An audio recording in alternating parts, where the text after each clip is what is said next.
Presiden Republik Indonesia Prabowo Subianto menghadiri multilateral meeting on the Middle East atas undangan Presiden Amerika Serikat Donald Trump di sela-sela acara sidang umum PBB.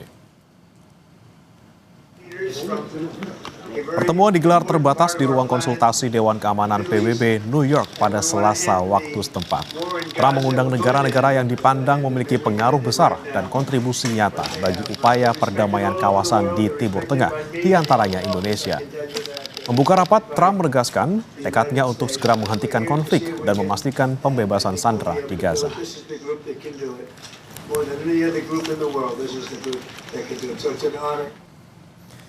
Dalam sesi ini, Presiden Republik Indonesia Prabowo Subianto mendapat pujian dari Presiden Amerika Serikat Donald Trump. Trump menilai pidato Prabowo penuh ketegasan dan energi, bahkan menyebut gaya komunikasinya mampu menggugah perhatian para pemimpin dunia. Momen ini terjadi di ruang konsultasi Dewan Keamanan PBB New York ketika Prabowo menghadiri multilateral meeting on the Middle East atas undangan Trump. You too, my friend. Great speech. You did a great job pounding on that table. I said, how would you like to deal with him when you left? It's not easy. You did a great job. Thank you very much.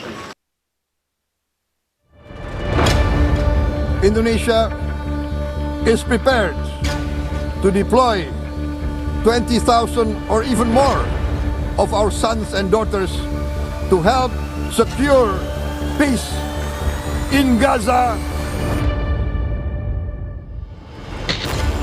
Dalam salah satu bagian pidato di sidang Majelis Umum PBB, Presiden Prabowo Subianto dengan tegas mengatakan Indonesia telah menyiapkan 20.000 lebih putra-putri terbaik untuk mendukung perdamaian dunia. Tidak hanya di Gaza Palestina, namun juga di wilayah-wilayah konflik lainnya, dari Ukraina, Sudan, hingga Libya. Prabowo juga berkomitmen dan percaya pada PBB terkait perdamaian dunia. Menurutnya, selama ini Indonesia merupakan salah satu penyumbang pasukan perdamaian terbesar di PBB. Indonesia is prepared to deploy 20,000 or even more of our sons and daughters to help secure peace in Gaza or elsewhere. In Ukraine, in Sudan, in Libya, everywhere when the peace needs to be enforced, peace needs to be guarded, we are ready. We will take our share of the burden, not only with our sons and daughters, we are also willing to contribute financially to support the great mission to achieve peace by the United Nations. Sementara itu, Presiden Amerika Serikat Donald Trump mengkritik pengakuan oleh negara-negara anggota PBB atas negara Palestina. Trump bilang pengakuan itu sebagai hadiah bagi Hamas.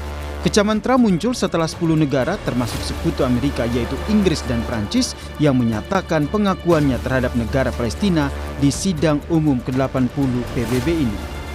As everyone knows, I have also been deeply engaged in seeking a ceasefire in Gaza. Have to get that done. Have to get it done. Unfortunately, Hamas has repeatedly rejected reasonable offers to make peace.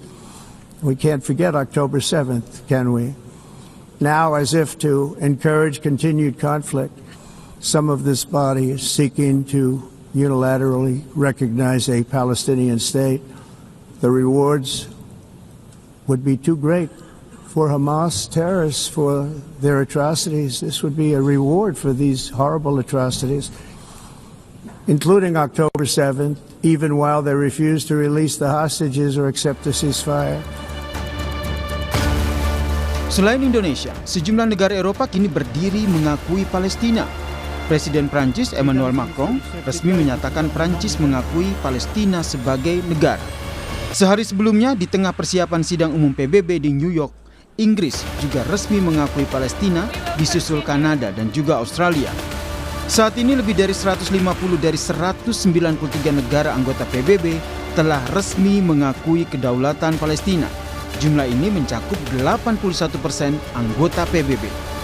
Ini pun menunjukkan PBB secara de facto sudah mengakui kemerdekaan Palestina karena 3/4 dari anggota PBB telah mengakui kemerdekaan Palestina. Tim Liputan, Kompas TV.